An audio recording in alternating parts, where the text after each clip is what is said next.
Presentation I am giving is on working with veterans and active military. When working with members of the military, social workers can either be an active member of the military, a veteran, or a civilian.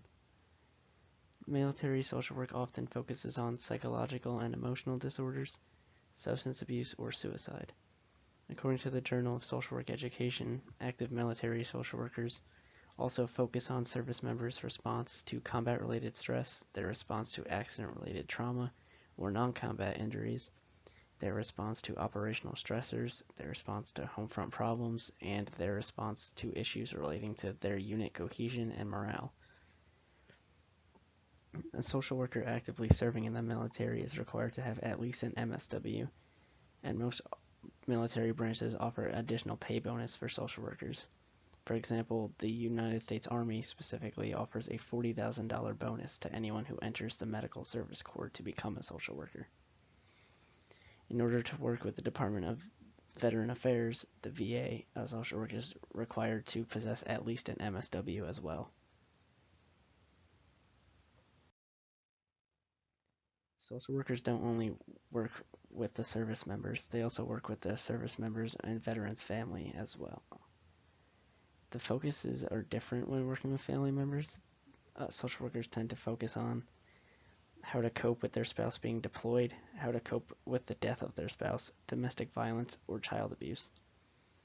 Social workers also tend to help families and service members and veterans through social services, mental and behavioral health therapy, housing, care coordination, and a variety of other services. The most common ethical issue is when NASW ethics and military ethics and protocol conflict. The Department of Veteran Affairs and TRICARE have put two models into use when it comes to navigating your way through ethical dilemmas. The first model is the approach model and is broken up into three different approaches: military manual approach, the stealth approach, and the interest approach. The military manual approach is when the counselor strictly follows military regulations and protocols without taking the client's needs or interest into consideration. The stealth approach is when the counselor strictly follows the Mental Health Professional Code of Ethics, or the NASW Code of Ethics, without any regard for military regulations, protocols, or legalities surrounding a client's circumstances. Although they are taking the client's best interests into consideration, the counselor often does not pay attention to the possibility of causing him or herself or the client to face any legal penalties. The best interest approach is when the counselor manages to find the middle ground between the client's best interests and the military protocol. In order to do this, however, the counselor may either be following minimum professional standards, which leads to more ambiguity between the client and the counselor. The STAGE model is a 10-step sequence that is used when navigating an ethical dilemma of any sort. The 10 steps are defining the situation, determining who is affected, refer to the important ethical codes, refer to the important laws and regulations, reflecting on personal thoughts, consulting with knowledgeable colleagues and peers, creating an alternate course of action, evaluating the impact on all the parties, consulting with professional organizations or ethics committees and colleagues, and determining the best course of action. Although there are other ethical dilemmas, the conflict between Code of Ethics and military protocol seem to be the most pertinent one. Oftentimes, the line between which aspect you should abide by more is often skewed, which is where the best interest approach comes into play. Regardless of the approach you decide on, the 10-stage model is applicable in any scenario.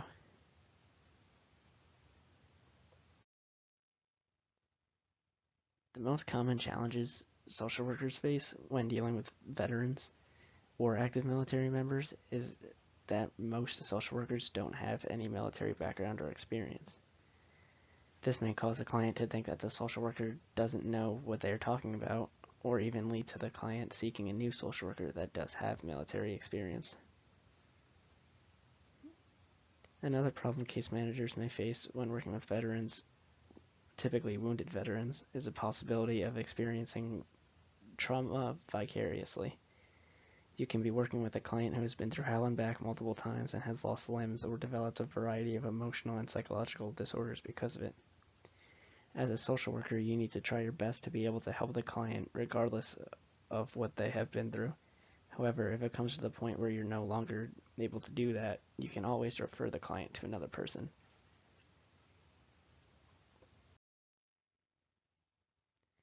I feel like advocacy comes into play when veterans and service members are not getting the care or the benefits they are entitled to or that they deserve. Take a look at homelessness, for example.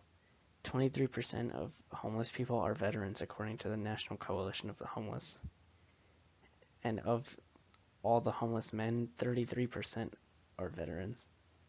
67% of the homeless veterans served for a minimum of 3 years.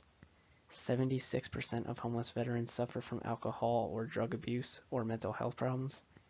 And 85% of homeless veterans have a high school diploma or GED, compared to 56% of homeless non-veterans. It is our duty as social workers to fight for the rights of these veterans, just like they fought for the rights that we all have.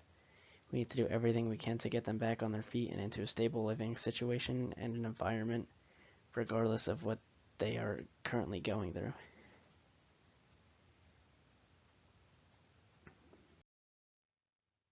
My call to action is to help out active service members and veterans as long as I can within my social work career. I plan on going into the Army, hopefully active duty, to be a social worker and help current soldiers and their families. After my career in the Army, I plan on trying to get a job in the Department of Veterans Affairs in order to help veterans, and I hope that my experience as a soldier will allow them to feel more comfortable with me, as well as allowing them to see that I have a lot of the same knowledge that they do, especially considering I would have been an officer in the Army. It seems that these problems that veterans are facing are not portrayed as being as important as they are. But then why would 22 veterans commit suicide every day? We need to be able to step up, help as many people as we can by educating society on what is truly going on, and save the lives of as many veterans as possible.